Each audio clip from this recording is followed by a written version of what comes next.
नमस्कार, जय Hind, Vande Mataram. Today breaking news में आप सभी का स्वागत है। चलिए जानते हैं सुबह से लेकर शाम तक की तमाम बड़ी खबरों। अगली बड़ी खबर की बात करें तो कोरोना ने तोड़े सारे रिकॉर्ड। एक दिन में 3,54,000 से ज्यादा नए केस, 2806 मौतें, तबाही का यह कैसा मंजर। देश में कोरोना का कहर हर दिन नया रिकॉर्ड बना रहा है। वर्ल्डोमीटर के मुताबिक पिछले 24 घंटे में एक दिन में कोरोना के रिकॉर्ड 3,54,531 नए मामले मिले हैं। यह किसी एक देश में एक दिन में मिले नए कोरोना संक्रमितों की विश्व भर में सर्वाधिक संख्या है। इस दौरान संक्रमण से रिकॉर्ड 2806 लोग की मौत हो गई है। देश में एक दिन में महामारी से जान गंवाने वालों की संख्या सर्वाधिक है। देश में कई दिनों से नए मरीजों और मौत की सर्वाधिक संख्या दर्ज की जा रही है। यह लगातार छठा दिन है जब नए संक्रमितों की संख्या 3 लाख से अधिक रही है और इसके चलते संक्रमण के कुल मामलों की संख्या बढ़कर 1,73,04,308 पर पहुंच गई है, जबकि कुल मृतकों की संख्या 1,95,116 पर पहुंच गई है। अगली बड़ी खबर की बात करें तो चुनाव पर अदालत सख्त। मदरसा हाईकोर्ट के चुनाव आयोग को फटकार। आपकी वजह से कोरोना की दूसरी लहर आई, आप पर हत्या का मुकदमा चलना चाहिए।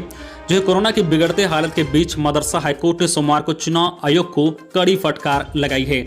चीफ जस्टिस ने तो यहां तक कह दिया कि कोरोना की दूसरी लहर के लिए चुनाव आयोग जिम्मेदार है। उन्होंने आयोग को चेतावनी दी है कि 2 मई को काउंटिंग के दिन के लिए कोविड प्रोटोकॉल बनाए जाए और उनका पालन हो। ऐसा नहीं हुआ तो हम काउंटिंग शेड्यूल को रोकने पर मजबूर हो जाएंगे। दरअसल मदरसा हाईकोर्ट तमिलनाडु की कुरूर विधानसभा सीट पर होने वाली काउंटिंग को लेकर दायर पिटीशन पर सुनवाई कर रहा था और पिटीशन में मांग की गई थी कि इस विधानसभा सीट पर 77 उम्मीदवार मैदान में है, इसलिए 2 मई को काउंटिंग के दिन यहाँ कोविड प्रोटोकॉल का पालन होना चाहिए। अगली बड़ी खबर की बात करें तो कोरोना पर बेबसी। सरकार ने लोगों से कहा कि वक्त आ गया है जब घर के अंदर भी मास्क पहने और किसी मेहमान को ना बुलाएं। कोरोना के बढ़ते संक्रमण पर सरकार भी बेबस नजर आ रही है। सोमवार को नीति आयोग ने कहा कि अब वक्त आ गया है जब हमें घर के अंदर परिवार के साथ रहते हुए भी मास्क पहनना चाहिए।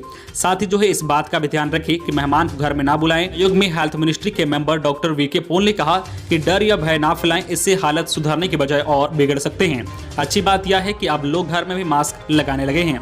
डॉक्टर पॉल ने कहा कि रिसर्च बताती है कि अगर एक व्यक्ति फिजिकल डिस्टेंस ना अपनाए तो वह 30 दिन में 406 लोगों को संक्रमित कर सकता है। अगली बड़ी खबर की बात करें तो दिल्ली में प्रवासियों के लिए 146 केंद्रों पर की गई है भोजन की व्यवस्था। फ्री में मिल रहा है खाना।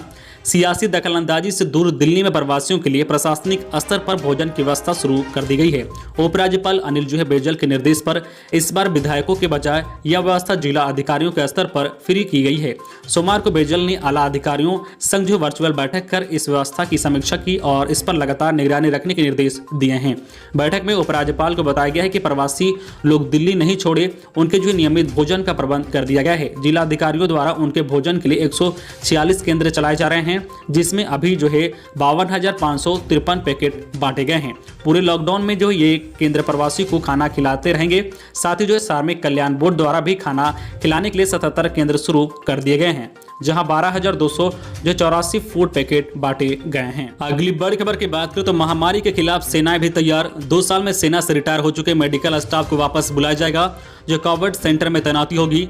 Chief of defence staff general Bipin Rawat ने सोमवार को प्रधानमंत्री नरेंद्र मोदी से मुलाकात की। इस दौरान उन्होंने प्रधानमंत्री को महामारी से निपटने के लिए सेना की तैयारियों और ऑपरेशन की जानकारी दी है। इंडियन एयरफोर्स की कार्गो एयरक्राफ्ट देश के कई हिस्सों में ऑक्सीजन सप्लाई मदद कर रहे हैं। सेना ने अपने अस्पतालों में भी आम लोग के इलाज का इंतजाम किया है। जनरल रावत ने मोदी को बताया है कि सेना ने बीते 2 साल में रिटायर हुए या फिर फ्री मैच्योर रिटायरमेंट लेने वाले मेडिकल कर्मचारियों को सेवा देने के लिए वापस बुलाया है।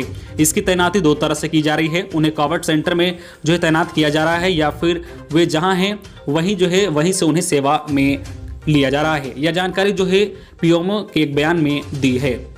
अगली बड़ी खबर की बात करें तो 31 मई तक घरेलू उड़ानों का किराया नहीं बढ़ाएगी विमान कंपनियां। मंत्रालय ने जारी किया आदेश। सिविल एविएशन मिनिस्ट्री ने घरेलू उड़ानों का किराया बढ़ाने पर रोक की सीमा 31 मई 2021 तक कर दी है। मिनिस्ट्री ने बताया कि अगले महीने के अंत तक 80% एयरलाइंस कैपेसिटी को भी बरकरार रखा जाएगा। एविएशन मिनिस्ट्री ने सोमवार को यह जानकारी दी है। एयरलाइंस मिनिस्ट्री की तरफ से यह फैसला ऐसे समय में आया है जब एयरलाइंस कंपनियों ने सरकार ने अपील की है कि कैपेसिटी घटाकर 60% कर दिया जाए, क्योंकि कोरोना वायरस संक्रमण के कारण बुकिंग घट गई है। अगली बड़ी खबर की बात कहर अभी बाकी है। देश में 15 मई तक 50 लाख पहुंच सकते हैं कोरोना के एक्टिव केस। देश में कोरोना वायरस संक्रमण की दूसरी लहर में रोजाना कई लोग की मौत हो रही है। एक्टिव मामलों की संख्या में तेजी से वृद्धि हो रही है। कोहराम मचा रही इस लहर के बीच आईआईटी के वैज्ञानिकों ने डरा देने वाला दावा किया है। कहा गया है कि भारत में 15 मई तक तकरीबन 50 लाख तक कोरोना के एक्टिव केस पहुंच सकते हैं। आईआईटी के जो है मैथमेटिकल मॉडल के अनुसार 14 से 18 मई के बीच दूसरे लहर की पीक होगी, जिसमें एक्टिव केस जो है 38 से 48 लाख तक जा सकते हैं। वहीं 4 से 8 मई के बीच रोजाना संक्रमण का आंकड़ा 4.4 लाख तक छू सकता है। अगली बड़ी खबर की बात करें तो इंडियन नेवी ने निकाली 2500 पदों पर बम्पर बहाली। 12वीं पास युवाओं के लिए सुनहरा मौका।